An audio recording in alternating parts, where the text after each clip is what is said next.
estudantes do 7º ano, eu sou a professora Andressa e hoje estaremos iniciando a nossa aula número 15 de Robótica Educacional. E hoje, na nossa aula, nós iremos ver uma temática que está bem alta na atualidade. Isso mesmo, as Olimpíadas. Mas o que será que tem a ver Olimpíadas e robótica? Bom, no decorrer dessa aula nós iremos descobrir. Mas antes, para entendermos um pouco mais sobre as Olimpíadas, nós precisamos saber como elas se originaram. Então, olhem lá, acompanhem comigo. História das Olimpíadas. As Olimpíadas, ou Jogos Olímpicos, é um dos eventos esportivos mais populares e é reconhecido em todo o mundo. Essa popularidade se deve à facilidade de acompanhar o evento presencialmente, como também na televisão.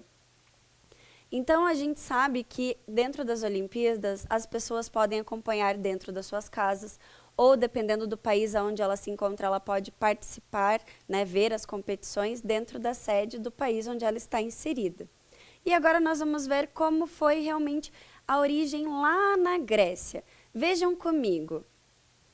Sua origem se iniciou na Grécia, na cidade de Olímpia, por volta de 2500 a.C. De acordo com a mitologia grega, os jogos se iniciaram quando a deusa Hera desafiou Hércules a realizar 12 trabalhos impossíveis. Então, o Hércules ele foi desafiado pela deusa Hera a realizar 12 trabalhos impossíveis. Mas o que aconteceu? Quando ele chegou no 5º trabalho, ele realmente conseguiu dar conta, porque ele tinha que limpar vários currais de um rei, e eles não eram limpos há mais de 30 anos, e eles eram habitados por diversos animais. Então, quando ele deu conta desse feito, a deusa Hera desistiu, e ele criou as Olimpíadas para homenagear o seu pai Zeus. Vamos conferir? Então, como eu já havia dito, Hércules, depois de ter realizado os grandes feitos, resolveu homenagear o seu pai Zeus com os Jogos Olímpicos. Ele havia plantado uma oliveira, onde colhia as folhas para fazer a coroa de quem triunfasse nas competições. Então, ali ao lado, vocês podem observar as folhas de oliveira, que eram feitas a coroa para premiar quem ganhasse as competições. Porque naquela época não haviam as medalhas igual nós temos hoje em dia, de ouro, de bronze, de prata. Então, essa era a forma que eles tinham para premiar os participantes. Já na sequência, acompanhem comigo. Naquela época, já haviam algumas modalidades praticadas pelos gregos, como, por exemplo, as corridas chamadas de dromos e suas modalidades. Em algumas delas, os atletas deveriam percorrer cerca de 190 metros vestidos com uma armadura. Nas corridas também haviam as bigas e as quadrigas, e também o pentátlon.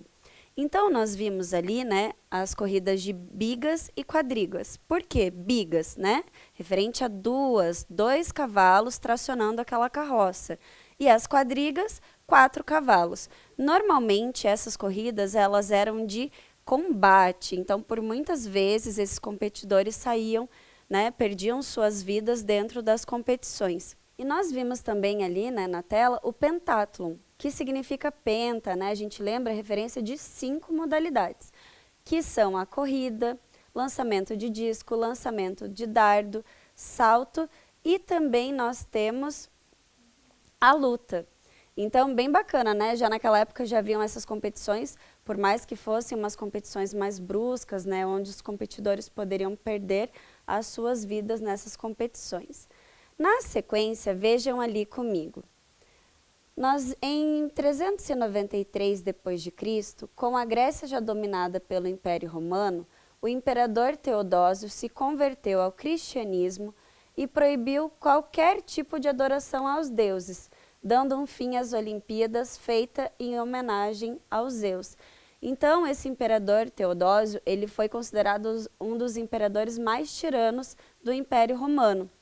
Ele quis implementar o cristianismo, porque lá na Grécia eles acreditavam em vários deuses, Então, ele quis implementar o cristianismo e, com isso, as Olimpíadas, deixaram de acontecer.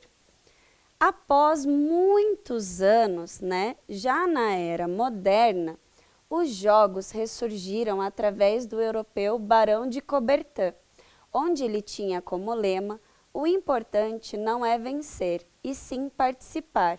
O francês Pierre de Fred era membro da aristocracia francesa e pretendia instituir um comitê internacional de jogos esportivos. Então, o Barão de Coubertin, ele que teve a ideia realmente de criar os Jogos Olímpicos, porque ele estava vivendo numa época muito complicada. Assim, uma época de ganhos, né, da Revolução Industrial, mas infelizmente bem na época da Primeira Guerra Mundial. Então, o que aconteceu? Para amenizar toda essa situação, ele criou esses jogos para que as nações se tornassem mais unidas, né, tivessem uma relação mais amistosa entre elas. E ele também foi responsável por criar o símbolo das Olimpíadas, né, os 5 anéis olímpicos, que representam os 5 continentes, e eles estão entrelaçados exatamente para mostrar essa união entre os povos. E agora, vejam lá comigo na tela.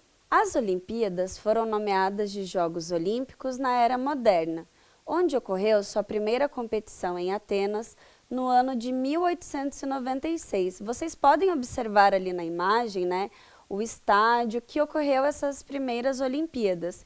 E também participaram 14 países, como a França, Reino Unido, Alemanha, Grécia e muitos outros. Mas agora a gente vai ver um marco super importante dentro das Olimpíadas, que foi em 1900. A segunda Olimpíada é realizada em Paris e ela teve um marco significativo para a nossa história e sociedade, pois as mulheres puderam participar dos Jogos Olímpicos. Então, o Barão de Coubertin, ele não concordava muito com a participação das mulheres. E somente em 1900 que elas conseguiram participar, mas não de todas as modalidades, apenas algumas. E a gente também não pode deixar de ver qual foi a primeira participação, né, do Brasil dentro das Olimpíadas. Vejam lá. O Brasil participou pela primeira vez dos Jogos Olímpicos no ano de 1920, na Bélgica, na cidade de Antuérpia, e lá garantiram as primeiras medalhas de ouro, prata e bronze na modalidade de tiro desportivo. Então, ali ao lado, nós temos o Guilherme Paraense, que foi o primeiro brasileiro que conquistou uma medalha de ouro dentro dessas competições. E o tiro desportivo nada mais é do que o manejamento rápido da arma de fogo. Agora, para a gente conhecer um pouquinho mais das Olimpíadas, nós vamos ver algumas logos dos anos anteriores. Observem comigo. Nós temos ali a primeira, que foi em Atenas, na Grécia, em 1896. Observem o desenho, né? Tudo já remete, a escrita já remete ao país que está sediando aquela Olimpíada. Na sequência, nós temos Londres, na Inglaterra, em 1908. Também, após algum tempo, né, nós tivemos em 1948 Londres e Inglaterra novamente. Ali nós temos o Big Ben, né, representando bem Londres. E nós temos também em 1952 em Helsinki, na Finlândia. Na sequência, nós tivemos Tóquio, 1964, no Japão, Sydney 2000, na Austrália, e Atenas, Grécia, 2004. Ali vocês podem já observar a coroa de oliveira, né, que foi utilizado para simbolizar essa logo, e em Pequim, na China, em 2008. Então, a gente pode observar ali algumas logos, né, dos anos anteriores, e não sei se vocês perceberam, mas assim, Londres já sediou 2 vezes as Olimpíadas, e ele conseguiu sediar a 3ª vez, que nós iremos ver agora. Então, essa logo, ela é de Londres 2012, e as Olimpíadas em Londres se iniciaram no dia 27 de julho, onde 204 nações estavam participando do evento e foram disputadas 36 modalidades. A abertura durou cerca de mais de 3 horas de entretenimento, utilizando diversas tecnologias que possibilitaram um espetáculo incrível. Então, vocês podem observar ali ao lado do corpo do texto, né, os mascotes criados em Londres, que foi o Wenlock e o Mandeville. Esses mascotes, eles foram utilizados para representar as gotas de aço da cidade industrial de Bolton, porque cada Olimpíada pega alguma temática para fazer referência das suas aberturas dos Jogos Olímpicos. E eles fizeram sobre a cidade industrial. E foi uma apresentação incrível, com mais de 3 horas de apresentação. Inclusive, eles excederam o tempo, né, que eles poderiam apresentar. E agora nós vamos ver um pouquinho sobre as tochas. Acompanhem comigo. Por volta do século 8 a.C., o fogo era algo divino para os gregos e mantinha uma chama acesa em reverência à mulher de Zeus, Hera. Já na era moderna, esse costume passou a ser uma homenagem à Grécia da Antiguidade, onde permaneceu acesa durante todo o evento em Berlim. E a tocha era revezada entre os participantes dos Jogos em 1936. Então, a tocha olímpica, como que ela funciona? Normalmente ela é acendida lá na Grécia e ela vai passando por vários países até chegar aonde está sendo sediada a Olimpíada do momento. Na sequência, a gente vai ver um pouquinho como foi essa abertura de Londres. Acompanhem comigo. Na abertura dos Jogos, os jovens que carregavam as tochas seguiram em direção ao centro do estádio, onde estava uma das maiores surpresas da noite. Havia uma estrutura em cobre de pétalas. Então, como que isso ocorreu? Os jovens eles estavam dando a volta no estádio e eles foram até o centro, onde haviam várias pétalas. E eles pegaram as tochas que estavam acesas e foram encostando em cada pétala. A partir desse momento, todas as pétalas começaram a se acender e elas foram levantando automaticamente, formando uma chama única que representava a tocha olímpica. Quem puder conferir esse vídeo, gente, vale muito a pena, é muito bacana, bem lindo, dá para ver que tem tecnologia envolvida, né? Toda nessa parte da tramitação das pétalas se reerguerem. E a gente falou aqui, né, sobre Londres 2012 e a gente sabe que as Olimpíadas ocorrem de 4 em 4 anos. Então, nós tivemos o prazer de sediar as Olimpíadas do Rio 2016. Observem ali a logo que foi criada no Rio 2016. Ela faz alusão ao nosso Brasil. Então, como assim ela faz alusão, né? O que é isso? Ela se baseia nas referências das nossas cores da bandeira. Observem lá, nós temos o verde, o amarelo e o azul, que são as cores que representam bem o nosso Brasil. Observem comigo ali. A primeira vez que o Brasil sediou os Jogos Olímpicos foi no ano de 2016. Foi o primeiro país da América do Sul e a segunda na América Latina a realizar os Jogos Olímpicos. Se iniciou na data de 5 a 21 de agosto e as Paralimpíadas ocorreram entre 7 e 18 de setembro. Observem ali ao lado que nós temos a tocha olímpica utilizada nos Jogos, né, de 2016. Observem que nós temos as cores representando o nosso Brasil e cada país que vai sediar alguma vez as Olimpíadas, eles fazem normalmente as tochas de acordo com os países que estão sediando, por isso que nós utilizamos essas cores. E nesses Jogos de 2016, foi a época em que o Brasil conquistou mais medalhas de ouro, porque antes eles só tinham conquistado 5 em Atenas em 2004, e nesse ano a gente garantiu 7 medalhas de ouro. E a gente vai ver um pouquinho também sobre como foi as aberturas dos Jogos Olímpicos aqui no Brasil, no Rio 2016. Observem ali na imagem, nós temos os indígenas, né, representando o nosso Brasil, porque a temática foi sobre a formação da nossa sociedade brasileira. Como assim essa questão de imigração? Ele mostrou como foi realmente formada a nossa sociedade, né? Mostrou que a imigração é algo bom para o nosso país e para todos os outros países, porque a nossa sociedade ela é formada por indígenas, europeus, africanos, chineses e diversas outras etnias que compõem esse nosso mundo tão lindo. E agora, para a gente conferir como foi os mascotes de 2016, nós vamos ver um vídeo que vai mostrar quem foi, que referência que eles fizeram. Vamos conferir?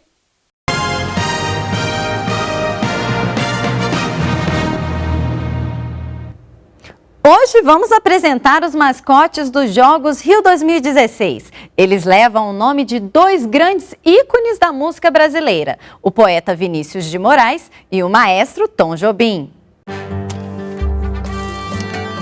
Rio de Janeiro.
Vocês viram que bacana esse vídeo?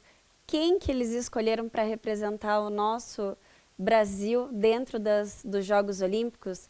Vinícius de Moraes e Tom Jobim, que são grandes compositores da música popular brasileira.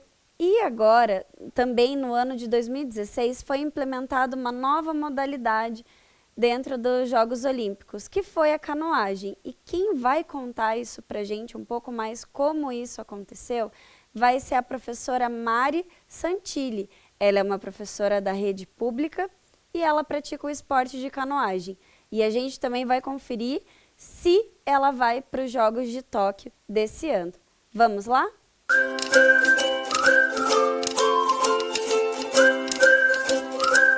Fala, galerinha da robótica, eu sou a Mari Santilli, atleta da paracanoagem.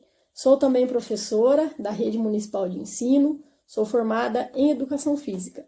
Estarei em Tóquio 2021 representando o nosso país, a nossa cidade de Curitiba, o nosso estado do Paraná. Já fui representante em 2016, nos Jogos Rio 2016, onde foi inclusive estreia da modalidade da paracanoagem, né? Foi a primeira vez que a paracanoagem participou de uns Jogos Paralímpicos, então a gente está na segunda edição.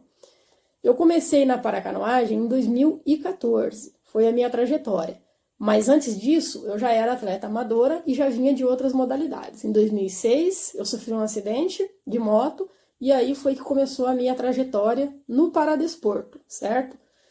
2014 eu comecei, 2015 eu já comecei a participar de competições internacionais e 2016 eu peguei a vaga para participação dos Jogos. E daí em diante eu fui para o esporte, né, de alto rendimento, onde eu estou até hoje. É preciso muito treinamento para se manter nesse nível e para se manter nesse cenário que é o esporte de rendimento que vem cada vez crescendo mais. Inclusive a busca agora para a vaga, que aconteceu na Hungria, há alguns meses atrás, foi bem disputada, foi diferente, foi com um número maior de atletas e com uma qualidade também maior. E esse é o crescimento do esporte e a gente fica feliz com isso também. Uma pergunta bem interessante em relação às tecnologias, né, que serão aplicadas nos Jogos. Diante da pandemia, nós tivemos que nos reinventar enquanto atletas, tivemos que mudar alguns treinamentos, treinar um tempo em casa, usando a tecnologia também, tivemos que usar o ergômetro, que é um aparelho que simula a remada do caiaque, assim como tem a bicicleta ergométrica, tem o ergômetro que simula a remada. Tivemos que mudar um pouco os ambientes de treinamento, mas a gente conseguiu passar por cima disso, se manter no alto rendimento e conseguir chegar e buscar essa classificação. E também a gente constatou que o mundo não parou de treinar, porque todo mundo chegou muito bem. Não há dúvidas de que alguns esportes foram prejudicados, né? Principalmente os esportes coletivos, como o vôlei, o basquete, porque precisa treinar junto. E por conta da pandemia, ficou-se muito tempo parado, sem poder treinar no coletivo. Então eu tenho certeza de que serão os Jogos da Superação. e, inclusive, na questão das tecnologias, dos usos, né? A gente já sabe que chegando no Japão, teremos que baixar um aplicativo no celular, onde os atletas serão rastreados. A todo momento, o comitê organizador vai saber onde cada atleta estará, né? Caso tenha que fazer algum exame, teremos que fazer teste de Covid, com certeza. Então, essa é uma das tecnologias que a gente está sabendo e deve ser até por conta do Covid. Outras tecnologias que eu fui pesquisar, porque eu fiquei curiosa com a pergunta, é que os robôs vão estar assim em todos os lugares, né? Começando nos aeroportos, aeroporto bilíngue, tentando ajudar com perguntas básicas, robôs ajudando nos estádios, nos locais para pegar material, né? Sabemos também de sensores que serão colocados nos trens, nos transportes dos atletas, caso haja algum problema, seja detectado rapidamente através desse sensor e a manutenção já seja feita. Sabemos também a questão da energia, né? Caso a energia venha a acabar por conta de tufões, enfim, que essa energia seja restabelecida rapidamente, tudo para que os jogos não tenham problemas e que as coisas possam acontecer e fluir. Então, acho que vai ser muito interessante e a gente não podia esperar outra coisa, né, vindo do Japão. Galerinha, então acho que é isso, tá? Conto com a torcida de vocês, para todos os atletas olímpicos e paralímpicos. Mandem as vibrações positivas pra gente. Valeu, obrigada!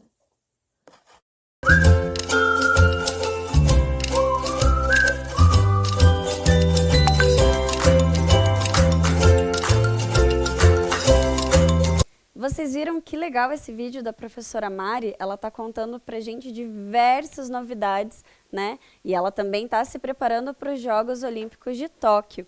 E ela contou também que houve uma criação de um aplicativo para rastrear os atletas, até ver a questão, né, dos testes do Covid e como que isso tudo vai ocorrer dentro das Olimpíadas de Tóquio. E agora nós vamos ver Tóquio 2020, mas a prof colocou aqui a logo de 2021 para vocês conferirem aí. Vejam o design na tela. Os japoneses, né, escolheram essa temática, já fazendo uma questão de alusão à tecnologia. Olhem lá. O Japão tem como objetivo trazer e mostrar ao mundo esse lado futurista que eles possuem, além da parte organizacional. Ali ao lado nós temos imagens da flor de cerejeira, porque ela é um símbolo do Japão. Então vamos ver. Esses Jogos Olímpicos tiveram início em 23 de julho e seu término será em 8 de agosto de 2021, com 33 modalidades esportivas e com participação de mais de 204 países. As competições não ocorrem somente em Tóquio, mas também em outras 42 cidades. Então, olhem que bacana, né? Vão ser vários países que vão estar participando, só que não vai acontecer somente em Tóquio. E outra situação também é devido à pandemia. Então, assim, as pessoas que moram fora do Japão não vão poder comparecer às Olimpíadas, né? E também eles tiveram que reduzir a quantidade de voluntários para as Olimpíadas. Então agora, nas aberturas das Olimpíadas, a gente pode observar que eles utilizaram muitas tecnologias, como holografia, questão de luzes e diversos outros materiais para agregar mais essa apresentação. Então acompanhem comigo.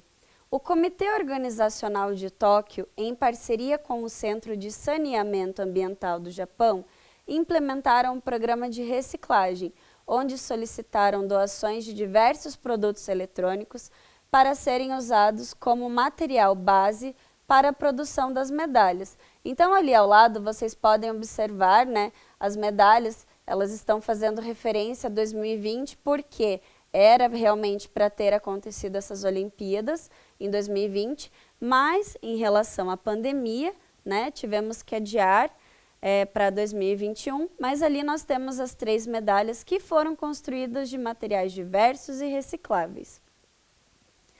Já na sequência, nós temos agora novas modalidades neste ano. Vamos ver? Em primeira mão, o surf, o skate, a escalada esportiva e o karatê estão dentro das novas modalidades nessas Olimpíadas. Além disso, beisebol e softball estão de volta ao programa olímpico depois de se ausentar das duas últimas edições de Jogos. Então, vocês viram ali que nós tivemos, né, modalidades bem diferentes, bem bacanas. E agora, como eu já havia falado com vocês anteriormente sobre a tocha e a tocha de Londres, nós iremos ver também um pouquinho como vai ser essa tocha agora em Tóquio. Observem, a tocha olímpica foi inspirada na flor de cerejeira, que é o símbolo do Japão. Ela possui 71 centímetros de comprimento e 1,2 kg. Ela foi feita de alumínio reciclado e também em parte dos alojamentos temporários construídos para as pessoas afetadas pelo terremoto e tsunami em 2011. Se vocês observarem ali na tela, vocês podem ver que essa flor de cerejeira, ela tem 5 pétalas para representar a flor, mas também representando os anéis olímpicos. Mas e agora? E aí, professora? Aonde está a relação da robótica com as Olimpíadas?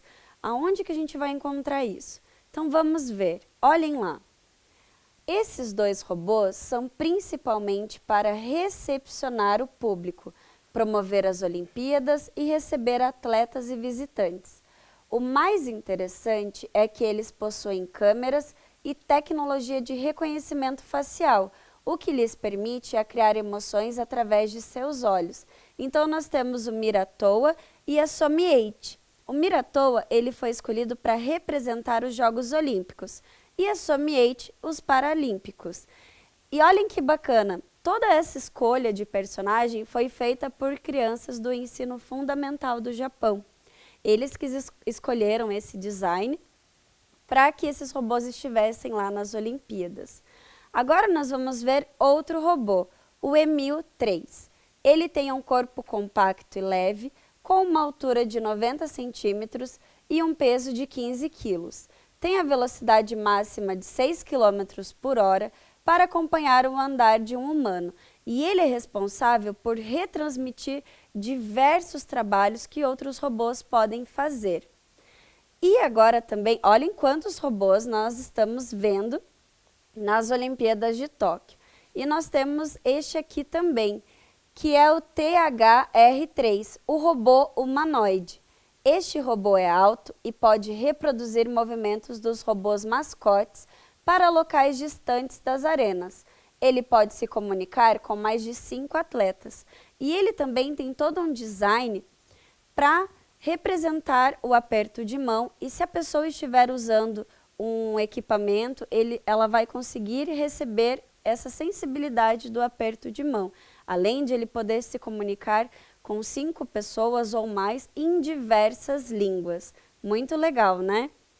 E na sequência nós temos também este outro robô, que é o TTR1, robô de comunicação e localização remota. Esse robô possui uma câmera e uma tela de quase tamanho real para exibir imagem das pessoas de casa e possibilitar essas trocas de experiência. Então, se vocês observarem bem ali na imagem, ele tem uma câmera, né, em cima e abaixo a tela. Então, a pessoa que fizer a conexão com esse robô vai estar exatamente enxergando o estádio como se ela estivesse dentro, né, das competições dos Jogos Olímpicos. E a tela seria para aparecer a pessoa que está vendo através desse robô, para dizer assim que ela está participando de alguma forma das Olimpíadas. E agora nós veremos o último robô das Olimpíadas de Tóquio. Confiram lá. O FSR, robô de suporte de campo. Esse robô é responsável pelos eventos esportivos, onde irá auxiliar no carregamento de equipamentos em algumas modalidades, como por exemplo o lançamento de dardo e arremesso de peso. Então esse robô ele realmente foi estruturado para carregar e auxiliar os atletas, né, e não ter também aglomerações e demandas de pessoas. Então é isso, E agora nós iremos ver, a gente está falando tanto de robótica, tanto de robô, e eu não podia deixar de trazer para vocês uma montagem também de uma cesta de basquete. Essa cesta de basquete, nós temos também, né, o basquete dentro dos Jogos Olímpicos, e essa cesta de basquete aqui, ó, ela foi estruturada para contabilizar os pontos. Então aqui nós temos um sensor de toque, aqui o cérebro, e agora eu vou ligar ele para vocês para mostrar como que ele funciona. Então observem aqui, ó, se eu jogar essa peça, ela vai entrar em contato com o sensor de toque e vai realizar a pontuação aqui. Vamos ver mais uma vez? Quantas vezes eu joguei? Eu joguei 2, então ele registrou aqui 2 pontuações. Mas aqui é simplesmente uma representação, porque a gente sabe que dentro do basquete, né, as cestas podem pontuar de 2 a 3 pontos, dependendo se estiver fora do garrafão. Vamos observar mais de perto.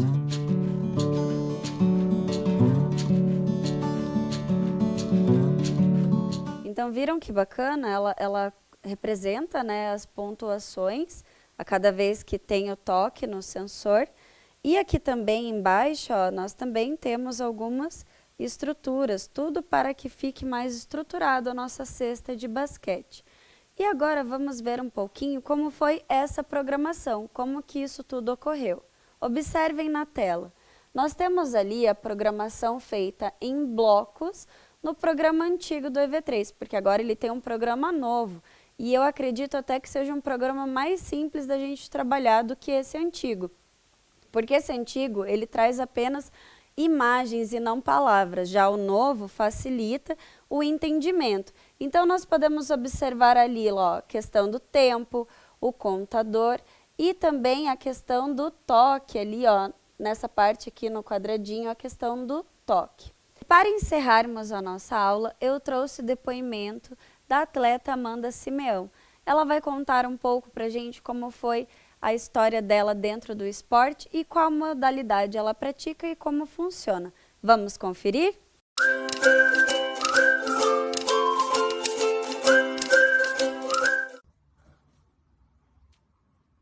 Oi gente, tudo bom? Meu nome é Amanda, sou atleta da Seleção Brasileira de Esgrima, participei da Olimpíada do Rio de 2016 e tô aqui hoje para contar um pouquinho dessa minha trajetória.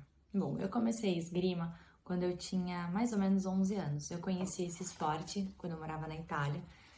Teve uma apresentação de esgrima no colégio e digamos que eu já me identifiquei com essa modalidade, a professora já me colocou para jogar esgrima e falou que realmente eu tinha o dom para o esporte. Em pouco tempo eu comecei a esgrima lá na Itália e eu fiquei na Itália praticando esgrima mais ou menos por 1 ano. Quando eu voltei para o Brasil eu tinha mais ou menos uns 13 anos e estava tendo os Jogos Pan-Americanos aqui no Rio de Janeiro em 2007. E daí eu vi que tinha esgrima no Paraná, porque tinha o Atos e o Ivan que faziam esgrima aqui. E a minha mãe falou, Amanda, por que você não começa a fazer esgrima representando o Brasil em Curitiba? E foi aí que, digamos, tudo começou, porque em questão de 1 ano eu já estava na seleção adulta. Então, com 14 para 15 anos, eu comecei a participar de competições aqui. Eu participei da minha primeira competição estadual, onde eu ganhei todas as categorias, a pré-cadete, cadete juvenil e adulta, que vai até acima, a adulta é acima de 21 anos. E eu participei da minha primeira competição internacional, que foi um intercolegial, eu tinha 13, 14 anos mais ou menos, que eu ganhei também. E com 15 anos eu fui para a minha primeira competição adulta mundial, que foi na Antalya, na Turquia, que foi em 2009, quando teve a eleição que Rio de Janeiro, Brasil, iria receber as Olimpíadas de 2016. Eu estava lá com a minha mãe, foi na Antalya, na Turquia, e quando a gente recebeu essa notícia, minha mãe falou, Ami, por que você não investe, né, nessa carreira? Você é tão jovem, já está na seleção adulta, e quando a gente vai ter a oportunidade de novo, né, de ver uma Olimpíada em casa? Foi então que eu resolvi embalar nesse sonho olímpico. Então eu já faço parte da Seleção Brasileira de Esgrima desde 2009, quando eu tinha 15 anos. Atualmente eu tô com 27 anos. E a gente foi para essa competição em agosto de 2009. Em novembro, mais ou menos, eu estava me mudando para treinar para a Olimpíada de 2016. Eu fui para a França, fiquei na França morando por 4 anos, onde eu participei de inúmeras competições nacionais e internacionais. A gente tem mais ou menos, são 12 competições internacionais no ano. Já visitei mais de 60 países graças à esgrima. Então eu digo assim que o esporte me deu muito. E além de, hoje em dia eu falo 5 línguas, muito graças à esgrima, conheço muitas culturas, tenho amigos no mundo todo. Eu falo assim, a esgrima realmente foi uma faculdade para minha vida. E eu consegui em 2016 realizar esse meu grande sonho, que foi participar da Olimpíada. Eu até tenho aqui para mostrar para vocês, eu deixei separado. Essa daqui é a minha medalha de participação dos Jogos Olímpicos de 2016. Infelizmente, eu ainda não consegui uma medalha em Olimpíada, mas se Deus quiser, isso logo mais vai chegar. Eu não consegui classificar para a Olimpíada de Tóquio, mas agora eu estou embalando um novo sonho para a Olimpíada de Paris 2024, onde meu objetivo vai ser treinar na Itália. A princípio está tudo encaminhando para isso acontecer. Mas eu queria mostrar aqui pra vocês também, eu separei, essa daqui é a minha medalha mais importante. É dos Jogos Pan-Americanos de Toronto, foi uma medalha inédita para o Brasil, onde eu e a minha equipe, a gente classificou o Brasil para os Jogos Pan-Americanos e conseguimos essa medalha de 3º lugar. E eu separei, já que eu sei que vocês estão fazendo aula de robótica, um pouquinho da tecnologia da esgrima, porque graças a isso a gente consegue realmente ter um resultado muito mais... Não digo eficaz, mas os técnicos conseguem, os árbitros conseguem visualizar a esgrima, ver se o toque realmente foi no corpo, às vezes pode ter sido fora da pista, onde às vezes pode acender. Eu vou mostrar pra vocês como que funciona o toque de esgrima. Eu deixei aqui uma espada pra vocês verem. Essa daqui é uma espada de esgrima, então essa é um punho francês. Como que funciona? Aqui tem a ponta onde aciona o toque, tem um fio de corpo que passa, ele vem por aqui e ele sai por esses 3 botões, não são botões, enfim. A gente coloca aqui esse cabo, tá? A gente insere esse cabo aqui dentro. E esse daqui é um mini aparelho de esgrima, onde a gente consegue ver, ele sinaliza o toque quando é acionado. Então aqui, ó, só para vocês entenderem. Eu toquei e ele vai sinalizar esse toque aqui. Então a gente sempre leva esse mini aparelho dentro da nossa mala de esgrima para testar a nossa espada. As espadas, elas têm que resistir a um toque de... Você tem que fazer um toque, você tem que ter 800 gramas de toque de esgrima. Então, assim, de força que você tem que fazer. Tá aqui, quando você aciona, ela tem que ter a força de tocar e voltar. Então esse é o toque que a força que a gente tem que fazer no nosso toque. Então a gente tem essa primeira tecnologia que, se não houvesse, a gente voltaria lá antigamente, né, quando a esgrima era sinalizada com tinta. Então eles molhavam a ponta da espada com tinta para marcar. Então tem hoje em dia a gente tem essa tecnologia. A gente passa por esse fio, ele passa dentro da nossa roupa de esgrima.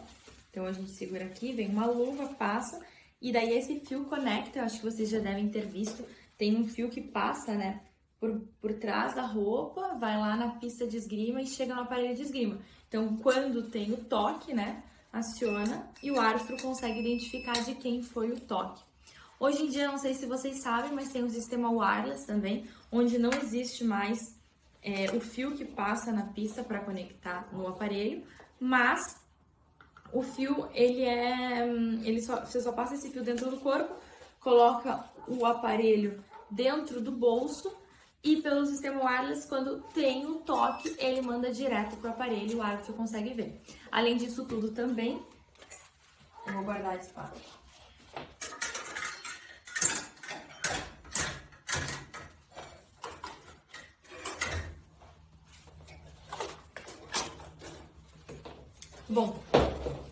Bom, além desse sistema wireless que hoje em dia tem, também tem a questão de vídeos. Eu acho que, como no futebol vocês sabem que tem o VAR, que você pode pedir um vídeo para ter certeza se realmente a bola entrou ou não.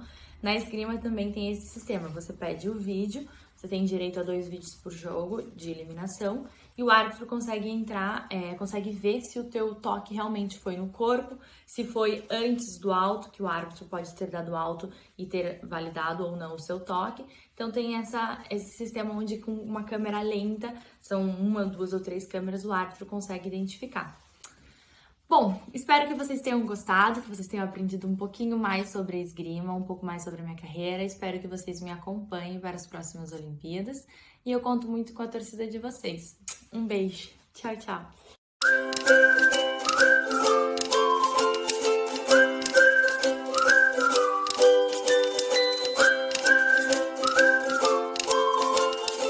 Então vocês viram que bacana esse vídeo que a Amanda trouxe pra gente. Ela mostrou como a tecnologia está inserida dentro da esgrima, contou que já conheceu mais de 60 países e também aprendeu 5 línguas, né? Então assim, como o esporte pôde propiciar para ela momentos educativos e culturais. Mas ela deu um gostinho para a próxima aula da semana que vem, que nós iremos ver outras modalidades e também nós iremos ver sobre as Paralimpíadas. E se você quiser contribuir com algum material, algum projeto, foto ou registro, vocês podem estar entrando em contato pelo e-mail robotica@curitiba.pr.gov.br. E eu vou ficando por aqui. Até a próxima aula. Tchau!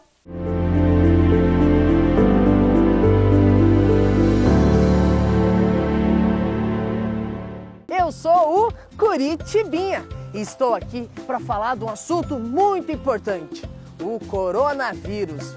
Ai.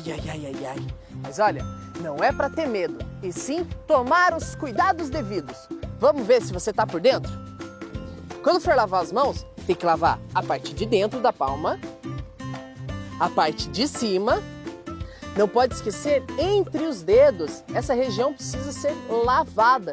E as unhas, as pontinhas do dedo também. Então você espalma a mão, esfrega a pontinha, troca, esfrega os punhos e aí sim você enxágua. E com certeza toda a sua mão está protegida. Esse vírus é muito resistente, então tem que tomar cuidado. Ele pode sobreviver até 12 horas sobre superfícies metálicas. Então muito cuidado quando passar a mão em corrimãos ou em maçanetas. É muito importante sempre ter um pouquinho de álcool em gel para você poder desinfectar as mãos. Eu sei que é muito gostoso ficar em casa, quietinho no seu canto. Porém, nós temos que deixar as janelas abertas, deixar o ar passar. O ambiente tem que ficar bem arejado. Quando nós encontramos alguém muito especial, nós queremos apertar, dar beijinhos. Mas cuidado, isso pode ser um perigo. Então, vamos tomar cuidados. Vamos se cumprimentar de longe. E aí, mano? Bater o pezinho e evitar abraços, beijinhos e apertos de mão. Gente, não é ser egoísta, mas nessas situações nós temos que usar as nossas próprias coisas. Então, copos, talheres, toalhas, use o seu mesmo. E quando chegar em casa, põe logo a sua roupa para lavar. Todo mundo gosta de festa, uhul! Mas espera aí, cuidado. Nessas situações isso pode ser um perigo, porque esse vírus ele espalha muito fácil. Uma pessoa contaminada pode passar para um montão de gente. Então, infelizmente, por um tempo, a gente tem que ficar em casa, evitar sair, evitar lugares com muita gente. Por exemplo, festas, cinema, qualquer lugar que tenha aglomeração. Essa doença é perigosíssima, principalmente com aqueles que são mais velhos. Então, as nossas vovós e os nossos vovôs estão correndo um sério perigo. Nesse caso, o melhor é ficar um pouquinho longe deles. Eu sei que a saudade vai apertar, mas o melhor para eles é a gente ficar longe. E se por acaso você se encontrar com o seu vovô e com a sua vovó, mantenha a distância, cumprimenta de longe. E aí, lave as mãos, passa álcool em gel e fala para eles se cuidarem e não sair de casa. Combinado? Nós amamos os nossos velhinhos e queremos eles bem protegidos. Gente, essas foram as dicas do Curitibinha pra gente não ter medo.